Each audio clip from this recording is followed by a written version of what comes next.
Bruce Lee walks into a Warner Brothers executive office with a script he wrote and a dream he's carried for 5 years.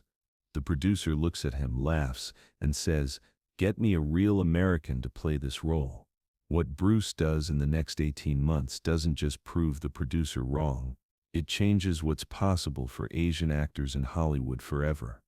Burbank, California. February 1971. Warner Brothers Studio, Lot, Building 15, 3rd floor, corner office with windows overlooking the backlot where they film westerns and cop shows.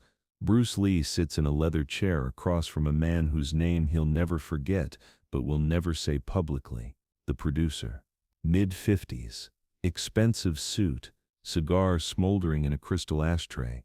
The kind of man who's made a career out of knowing what America wants to watch. The kind of man who decides which stories get told and who gets to tell them. The kind of man who holds Bruce Lee's future in his hands. On the desk between them sits a manuscript, 108 pages.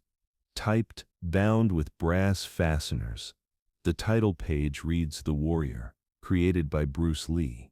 It's a television series concept Bruce has been developing for 3 years.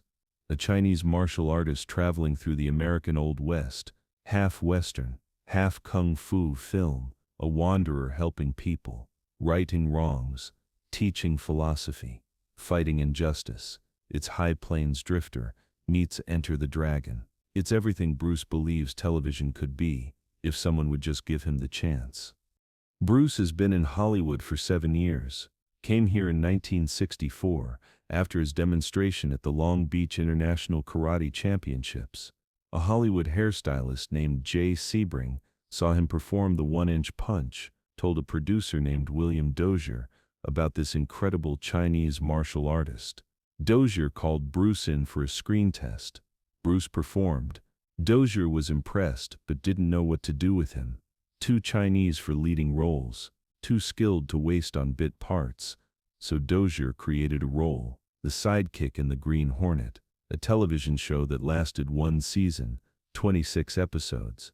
Bruce played a chauffeur who knew martial arts, spoke maybe 30 lines total across all 26 episodes. Most of his screen time was fighting. He wore a mask. You couldn't even see his full face. But Asian kids across America saw him anyway, saw someone who looked like them being strong, being skilled, being cool. The show got canceled, but Bruce became a cult hero. After Green Hornet ended, Bruce scrambled. She say his spots on television shows. Marlowe, a movie where he played a villain for 4 minutes. Longstreet, a TV series where he played a martial arts instructor for 4 episodes. Small roles, supporting parts. Always the teacher, always the sidekick. Never the hero, never the lead. Hollywood didn't know what to do with an Asian leading man.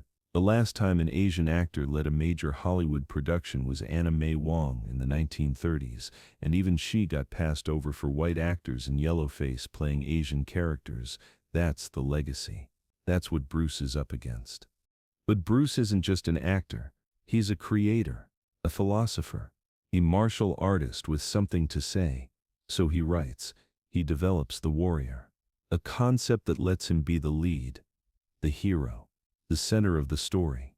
The Chinese man in America navigating 2 worlds, using martial arts not just to fight, but to teach, to show Americans that Eastern philosophy has value, that Chinese culture isn't exotic or mysterious. It's human, universal, applicable. Bruce believes if he can just get this show made, he can change how America sees Asian people, can create representation that doesn't exist, can prove that an Asian leading man can carry a television series. He's been pitching The Warrior for 2 years. Network to network, studio to studio, producer to producer. Everyone says the same thing. Interesting concept, but we can't cast you in the lead. You're too Chinese. America isn't ready for an Asian leading man. Maybe we can develop it with a white actor. Maybe we can make the character half white. Maybe we can set it somewhere that makes more sense for an Asian character. Maybe. Every meeting ends the same way. Rejection wrapped in politeness. No thank you.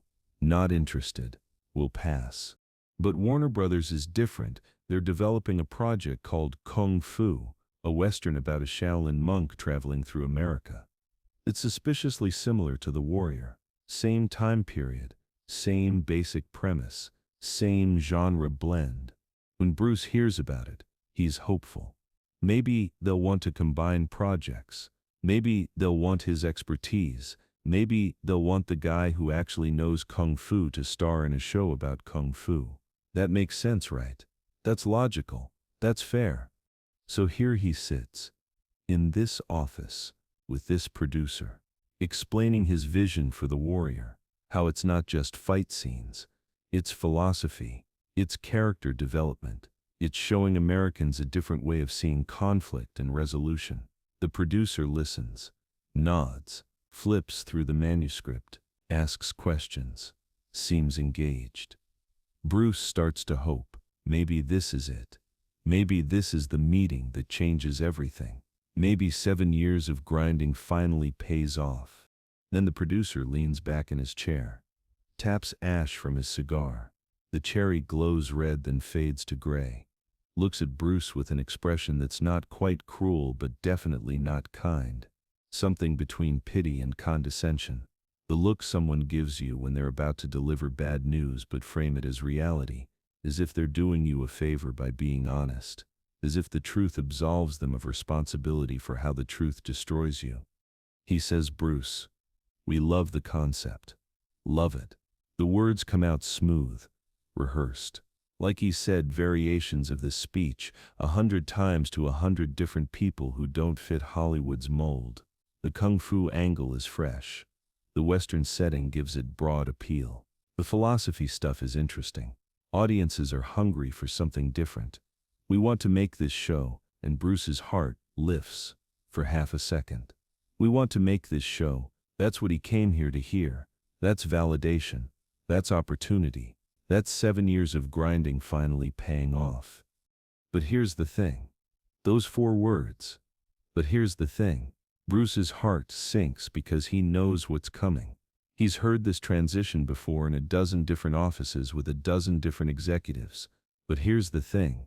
Means everything before it was performative kindness. Everything after it is the real message. The rejection hiding behind business logic. The discrimination dressed up as market research. The producer continues. We need a lead who can carry a television series in American living rooms, week after week, 52 weeks a year. Someone audiences can invite into their homes every Tuesday night. We need someone audiences can relate to. Someone who looks like them.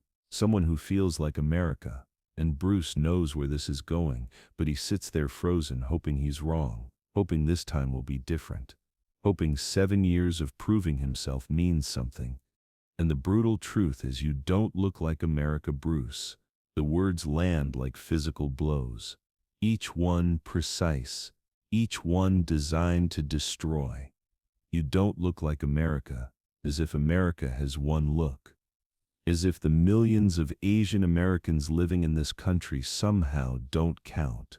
As if Bruce himself, who's been in America for 12 years, who speaks perfect English, who has an American wife and an American son, somehow isn't American enough. You're talented. A concession, an acknowledgement that makes the rejection sting more. You're skilled. Another bone thrown. Another reminder that skill doesn't matter.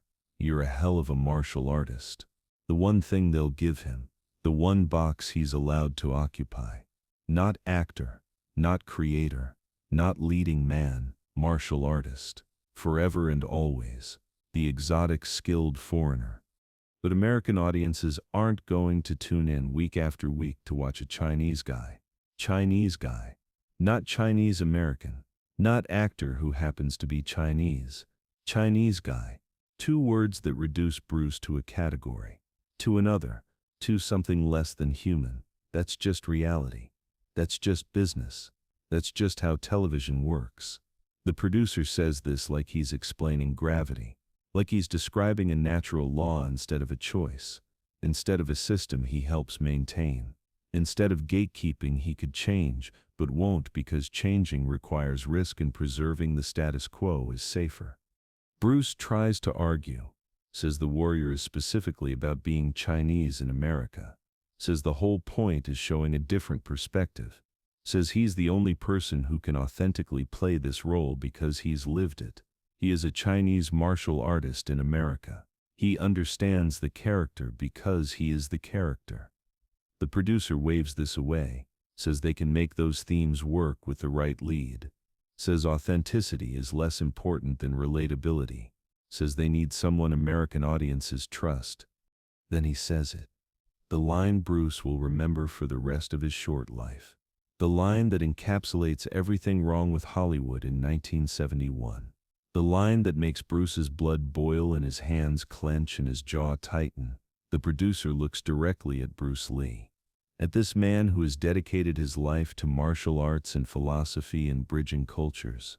At this man who created this concept and poured his soul into this script.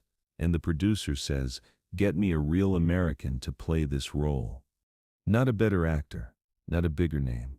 A real American," as if Bruce isn't real.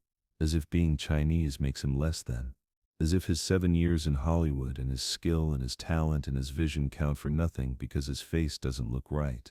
The producer doesn't say it with malice. That's almost worse. He says it matter-of-factly, like it's obvious. Like it's obvious. Like Bruce should understand. Like this is just how the world works and Bruce is naive for thinking otherwise. Bruce sits there, silent. He could explode, could flip the desk, could tell this producer exactly what he thinks. But he doesn't, because exploding proves the stereotype, proves that Asian men are inscrutable and dangerous and foreign, proves that they can't be trusted as leading men. So Bruce stays calm, stays professional, asks who they're thinking for the lead. The producer says they're in talks with David Carradine, white actor, 6'2", son of John Carradine. Good martial arts presence, can train for the role, perfect for American audiences. Bruce asks if David Carradine knows martial arts. The producer says no, but he'll learn. We'll get him a trainer. Bruce asks if David Carradine has studied Eastern philosophy. The producer says no, but the writers will handle that. Bruce asks if David Carradine has lived the experience of being Chinese in America. The producer laughs, says Bruce is missing the point. This isn't a documentary, it's entertainment, it's television. Authenticity is secondary to casting someone America wants to watch. The meeting ends. The producer extends his hand, thanks Bruce for his ideas, says they'll keep him in mind for consultant work, maybe choreograph fights, maybe train the lead actor, maybe appear in guest spots as a villain or a sidekick, always supporting, never leading. The handshake is firm, professional. The producer's smile is genuine. He thinks this went well, thinks he let Bruce down easy, thinks he was honest and fair, doesn't realize he just shattered a dream, doesn't realize he just told someone they're not good enough, not because of talent but because of race, doesn't realize or doesn't care. Hard to say which is worse. Bruce walks out of that office, down the hallway with its framed movie posters, it past assistants typing and phones ringing and the machinery of Hollywood grinding forward. Down the stairs his legs feel like they're made of lead, each step heavier than the last, out of the building into California sunshine that feels wrong, too bright, too cheerful. The world should be gray to match how he feels, but the world doesn't care about one Chinese actor's rejection across the lot to his car. A brown Mercedes. A nice car. Evidence of success. But success at what? At being the best sidekick. At being the most skilled supporting character. Bruce gets in his car, sits there, doesn't start the engine, just sits there processing what just happened. His hands grip the steering wheel, knuckles white. He's gripping it the way he'd grip an opponent's throat if he let himself do what he wants to do, which is go back up to that office and show that producer exactly how real he is, show him 8 seconds of reality, show him that Chinese guys can be devastating, can be terrifying, can be everything America is afraid of, but violence proves their point, proves he's dangerous, proves he doesn't belong in living rooms, So he sits there, squeezes the steering wheel, breathes. His concept, his creation, his vision. 3 years of work, 108 pages, conversations with Linda about themes and characters, notes scribbled at 3 in the morning when inspiration struck, research into Western history and Chinese immigration, philosophy woven through action.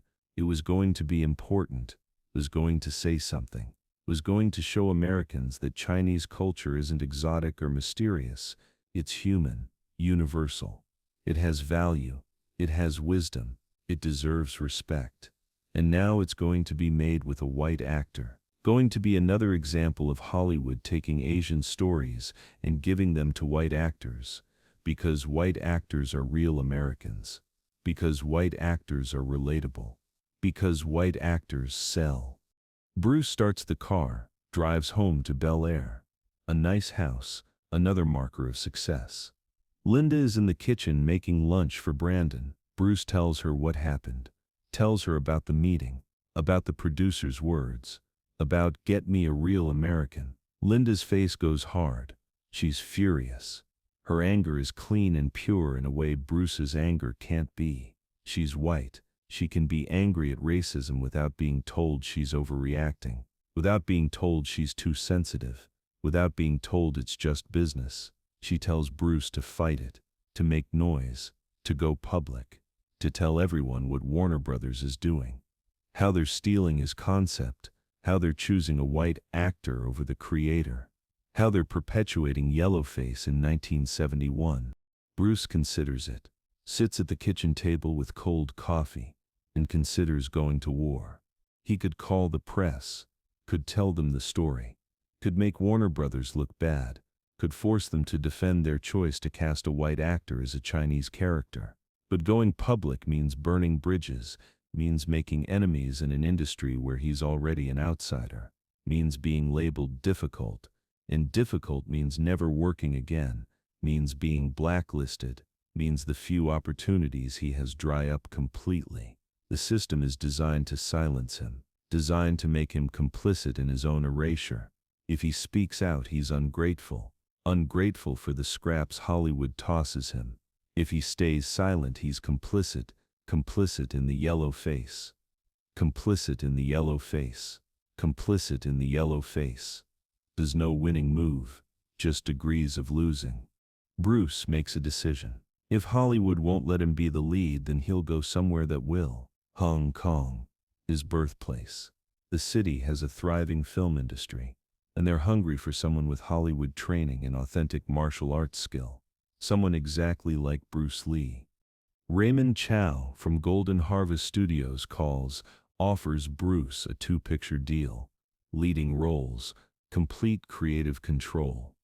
The money is less than Hollywood, but the opportunity is bigger.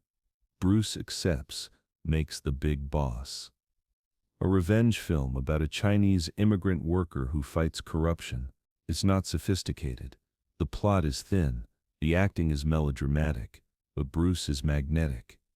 Every frame he's in crackles with energy. The fight scenes are unlike anything Hong Kong has seen. Fast, brutal, efficient. No wasted movement, no flowery techniques, just devastating effectiveness. The camera loves him. The audience loves him.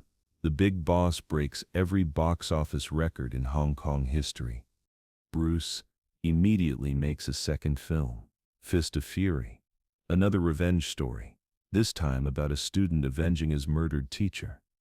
There's a scene where Bruce kicks through a sign that says, "No dogs in Chinese allowed," kicks it to splinters. It's cathartic. It's powerful. It's Bruce working through his rage at Hollywood's rejection. Fist of Fury makes even more money than The Big Boss. Bruce Lee becomes the biggest star in Asia. Bigger than any Hollywood actor. Bigger than any local Hong Kong star. He's a phenomenon. Hollywood notices. Suddenly the studios that rejected him are calling Warner Brothers, Paramount. Everyone wants a Bruce Lee film. Everyone wants to capitalize on his Hong Kong success. Bruce has leverage now. For the first time in his career, he can dictate terms. He partners with Warner Brothers, not to make kung fu, That ship sailed. David Carradine is already cast and filming, but to make Enter the Dragon, a co-production between Golden Harvest and Warner Brothers, filmed in Hong Kong, directed by Robert Clouse, with Bruce as the undeniable lead, the star, the hero, the center of the story. Enter the Dragon is everything the warrior could have been. Bruce playing a martial artist infiltrating a criminal organization, fighting tournaments, teaching philosophy, being heroic, being Chinese and heroic at the same time, not apologizing for his face, not diluting his culture, just being Bruce Lee. The most dangerous man in any room, the most skilled fighter, the most magnetic presence. America hasn't seen anything like it. An Asian leading man who isn't a sidekick, who isn't comic relief, who isn't exotic or mysterious, who's just undeniably cool. Bruce films Enter the Dragon in 1973. On July 20th, he dies. Cerebral edema. 6 days before the film premieres, he never sees it become the highest-grossing martial arts film in history. Never sees it prove that American audiences will watch an Asian leading man. Meanwhile, Kung Fu airs 1972 to 1975. David Carradine stars. It's successful, but everyone knows Bruce created the concept, knows he was passed over, and they know that while Carradine played Chinese on TV, Bruce became the biggest star in the world. 50 years later, the impact is clear. Bruce Lee opened a door that's still opening, proved Asian actors can carry action films, can be leading men. Every Asian actor in a leading role walks through the door Bruce kicked open, not by being polite, but by going somewhere else, building something else, proving what Hollywood refused to let him prove. The producer who told Bruce to get a real American never apologized, never acknowledged he was wrong. Probably doesn't even remember the meeting. For him it was Tuesday. For Bruce it was the moment that redirected his entire career. That's how systemic racism works. It's not always burning crosses and slurs. Sometimes it's just a producer in an office saying you're talented, but America isn't ready. Sometimes it's just stealing a concept and giving it to someone who looks right. Sometimes it's just telling someone they're not a real American because their face doesn't match the default. Bruce Lee proved he was real. Proved he was American. Proved he belonged on screen as a leading man. But he had to leave America to prove it. Had to build his legend overseas. Had to die before Hollywood admitted it was wrong. That's the tragedy. Not just that Bruce died young, but that he had to fight so hard for something that should have been obvious. That talent and charisma and skill should matter more than ethnicity. That authenticity should matter. That Asian stories told by Asian actors to Asian and non-Asian audiences should be possible, should be normal, should be expected. What happened to Bruce Lee happens every day. To Asian actors, to black actors, to Latino actors, to anyone who doesn't fit Hollywood's narrow definition of marketable. They get told they're talented, but America isn't ready. They get told to wait their turn. They get told to accept smaller roles and be grateful. They get told they're not a real American, and some of them believe it, internalize it, accept the limitations, but some of them are Bruce Lee, and they go build their own kingdoms, and they prove Hollywood wrong, and they change what's possible for everyone who comes after. Bruce Lee never got to see the door he opened, never got to walk through it himself in American cinema, but we see it. Every time an Asian actor headlines an action film, every time a martial arts story centers Asian characters, every time Hollywood chooses authenticity over comfort, that's Bruce Lee's legacy. Not just the films he made, not just the philosophy he taught, but the door he kicked down by refusing to accept what Hollywood insisted was impossible. Who's telling you what's impossible right now? What doors are you being told you can't walk through? What auditions are you being rejected from because you're not a real American? And what would happen if you did what Bruce did? If you went somewhere else, built something else, proved on your terms what they refused to let you prove on theirs? because 18 months can feel like forever when you're grinding. But 18 months can also build a legend. Bruce Lee built his in Hong Kong. Where will you build yours?